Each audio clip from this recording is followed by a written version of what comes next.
editing lab right now. I have my portable hard drive hooked up to this computer, and I'm downloading my editing one folder into my portable hard drive, and then I'm going to complete the workshops that's on here after I add it to my hard drive and get Adobe Premiere Pro. Here's the lab. Life as a film student and whispered because there's like no one in here and it's so quiet. So these files are going onto my portable hard drive right now. I'm gonna have to also add Adobe Premiere Pro on here. Let me figure out. I didn't get that. Could you try again? Nobody asks for you, Siri. I never used an iMac before and I didn't know to scroll. You had to like do this. It's so high tech in here.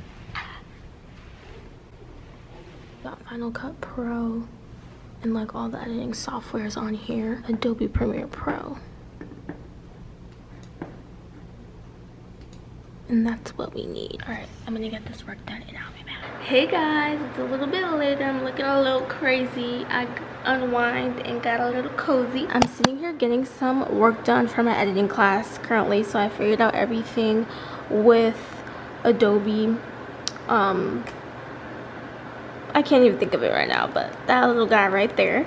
And I was looking at the footage on my external hard drive, and I'm watching like all my old footage from like 2 and 3 years ago from my old YouTube videos, and it's so cute. Like, I have definitely missed it. I'm currently working on an assignment, and they're called workshops. And so for this workshop, let me turn on the brightness so you guys can see better.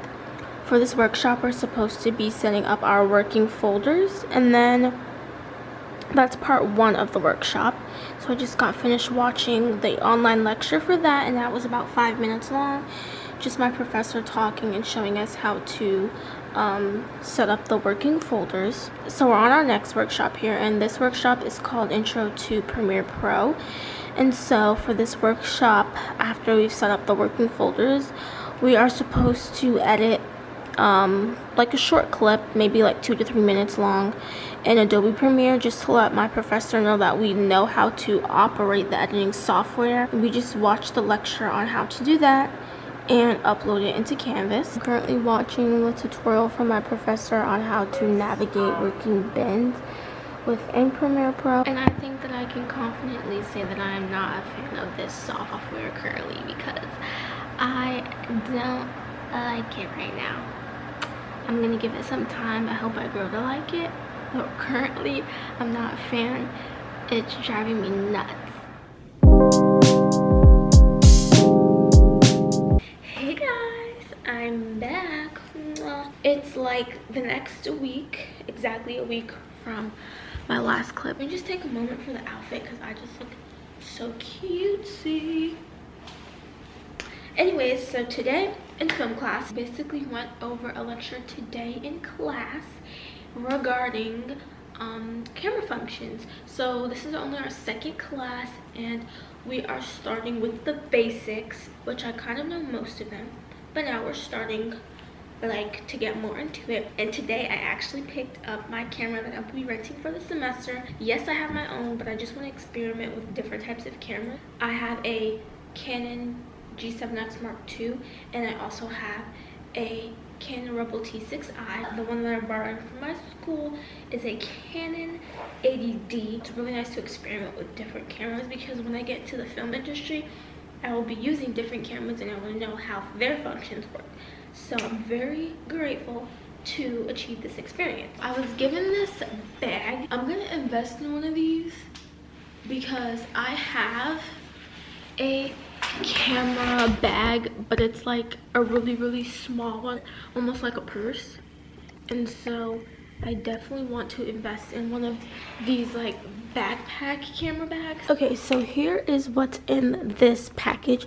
So of course we have the camera, and like I said, it is a Canon 80D right here, and it's beautiful. It's a bigger lens than the lens on my Canon Rebel T6. I'm not sure what type of lens this is, but we're gonna get to the specifics a little later. And I really like this so far, and so I'm learning its functions because it looks very different than my T6i. And then over here we just have our mic, which I have this already, so I'm very familiar with this mic. We have our batteries and just, you know, your little standard battery pack, and it comes with 2 batteries, which my Canon Rebel T6i only came with 1, so I can't believe it. And then we have just in this pack, I'm not actually sure what's in here, so let's open it. Oh, this is just like a light, I believe.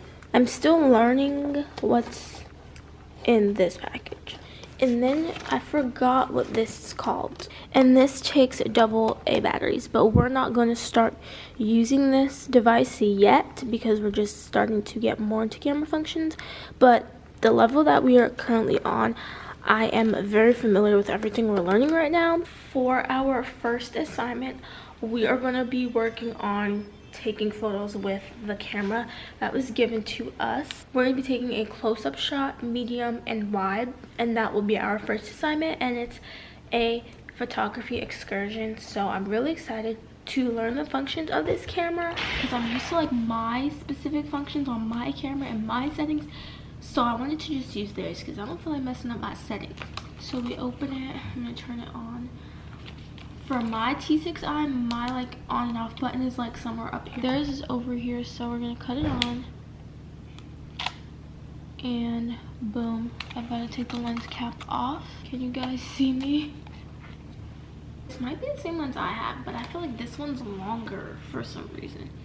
This is definitely not the same lens I have because even this part looks different than the one on my Rebel T6i. I'm like not a beginner on cameras, but this is my first time using a 70D, so I'm getting used to the functions because I got my first camera, which is a Rebel T6i, when I was like maybe 12 or 13, and I'm 20 now, so I've had it for quite some time. So of course I'm used to its function. So for this assignment, what we had to do was take a photo that was a wide shot, medium, and close-up. For the subject, it could be a person, a place, just anything that you wanted your subject to be. But for me, I wanted to do a person because that's like my specialty. I gravitate towards taking photos of people, and that's what I'm mainly good at. I can take like photos of like, I guess you would say still life, like the beach, water, like trees and plants and all that. We're still learning that.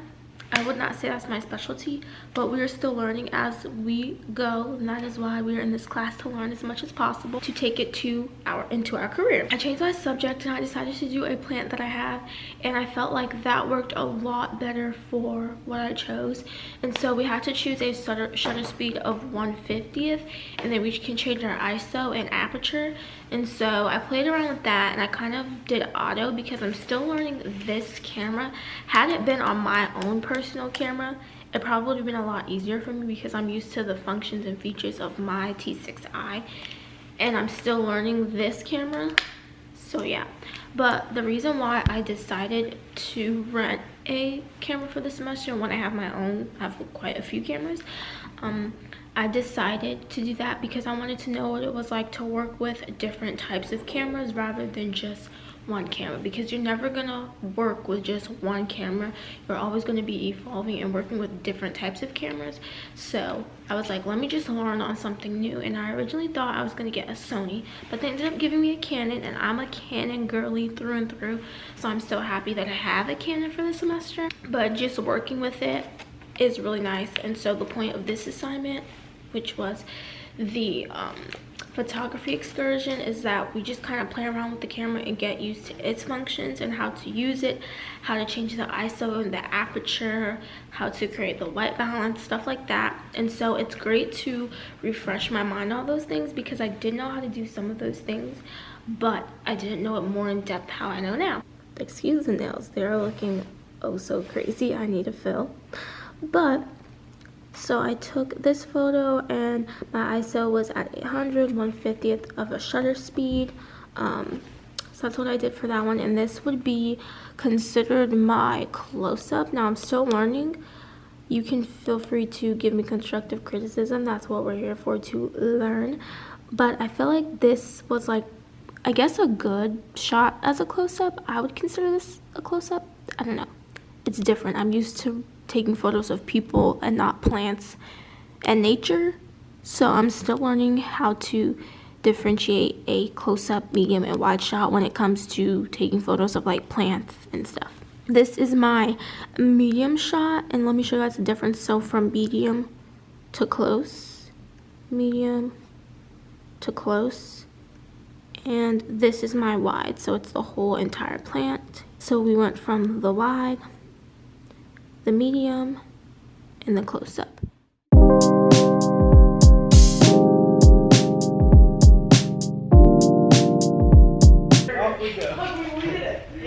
Okay. We did the icebreaker, so I think. Oh, yeah, I did do that. Yeah, I had to. We are technically evolving across the semester, so these things that we're doing now that may not seem terribly important will be continuously folded and refolded. Hey guys, so it's the next couple of days later, and in the previous clips today in my film class we were in the set room, and today we just had to record more in depth of a wide shot, medium shot, and close-up. So in the shots we just left them raw, sound on, no edits, no mashing up the clips together, and we just had to ask 2 interview questions. And so in the room I was in the set room with my partner, and it was really fun, and I wanted to record more, but I was so shy. But we're still getting used to the cameras, and it was just really nice to experiment recording in medium, wide, and close-up rather than taking photos. So we've graduated from still images, and now we are recording content in medium, wide, and close-up. So that's the update for today.